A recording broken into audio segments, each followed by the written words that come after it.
Hey guys, welcome back to the channel. Fabrizio Romano here, as always, to keep you posted on the transfer market. Today, guys, many things to discuss, all the latest on the transfer window with several things for these final 2 weeks. We will talk about Eze, Donnarumma, but also the situation of Jadon Sancho, Guehi, Baleba also. And not only. Let's jump into it.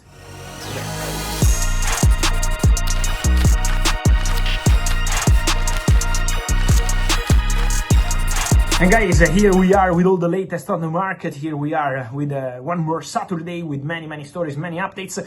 Let me start from what I told you yesterday. Active talks Galatasaray, Manchester City for Ederson. It was not a detail. Because now Galatasaray, exclusive story from this morning, have presented an official bid to Manchester City for Ederson. My understanding is that this official bid is worth 10 million euros. Galatasaray believe that the player wants to move. Galatasaray believe that Ederson is ready to agree on terms, so they don't see any problem on that. Now they offer 10 million euros to Manchester City. The answer from Man City is, we want more. So, ideally, Manchester City would love to do business for something around 25 million euros. Probably Galatasaray will not reach that money, so they will have to negotiate.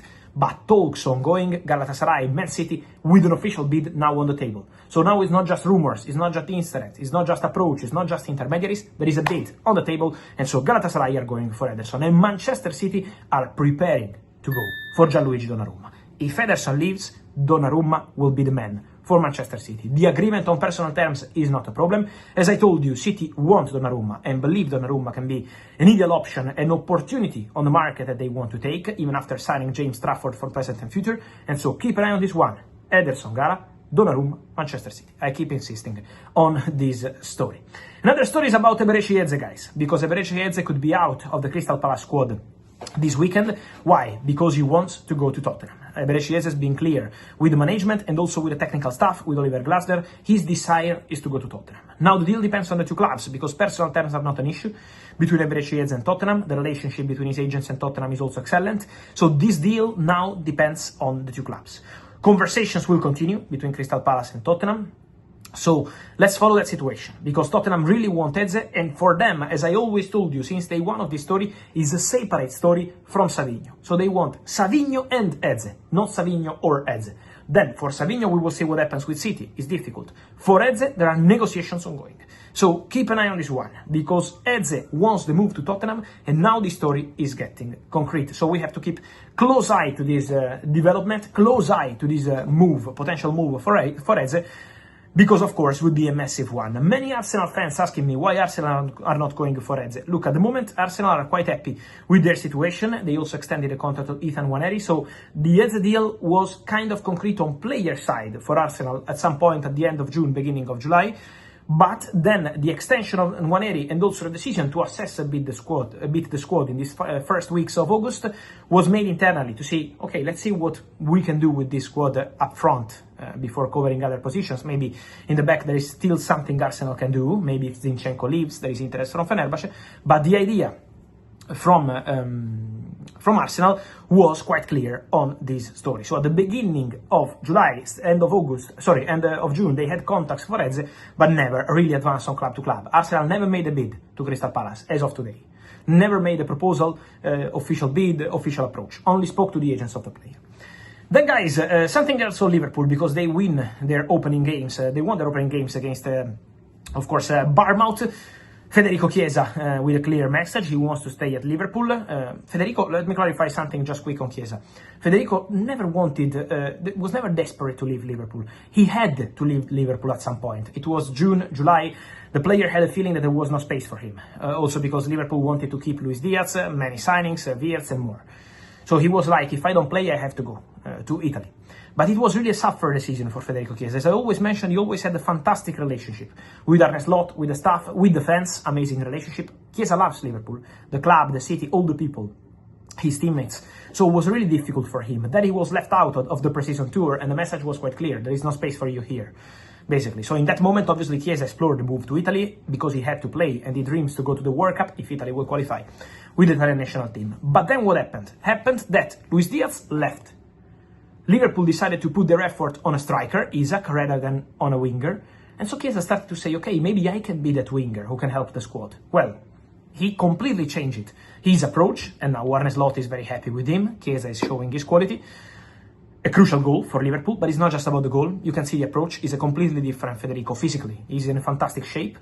And so, at the moment, happy to stay at Liverpool, waiting to see what happens on the market, because we never know, maybe an important proposal comes from Italy, but at the moment, Chiesa very happy to stay at Liverpool.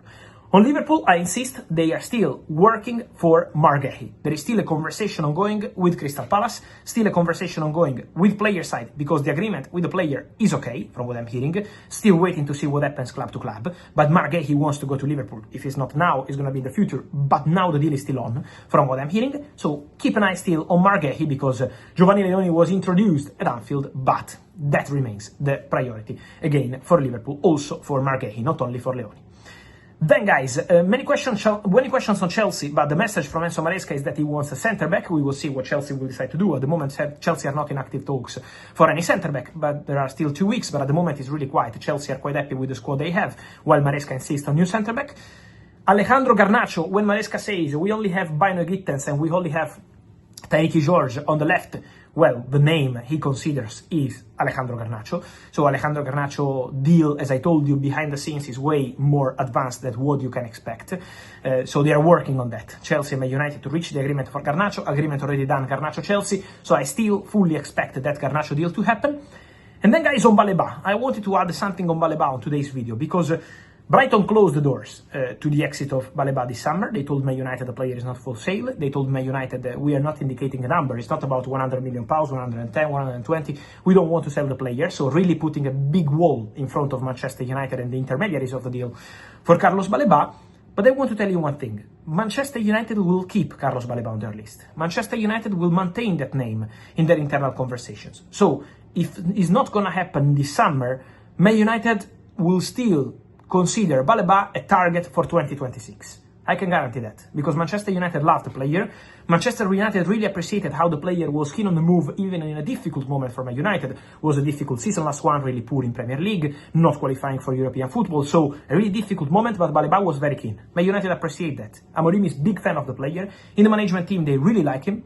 And so I can tell you that Manchester United will keep close eye to the Baleba situation if it's not going to be possible for this summer, and at the moment it isn't, because Brighton are closing the doors for 2026. Man United maintain Carlos Baleba as one of the potential targets for their future project, as they see him as a perfect player for the midfield. And so, guys, let me know your thoughts on all these stories. We will go from Eze to Donnarumma, also the story of Guehi, Baleba, Garnacho, and all the rest. I wait for your opinion, guys, as usual, here in the comments. Remember to like this video, turn on the notification bell, subscribe to the channel, because we're entering into the final 2 weeks. It's going to be crazy, and see you soon here with Fabrizio. As always, thank you, guys. Ciao.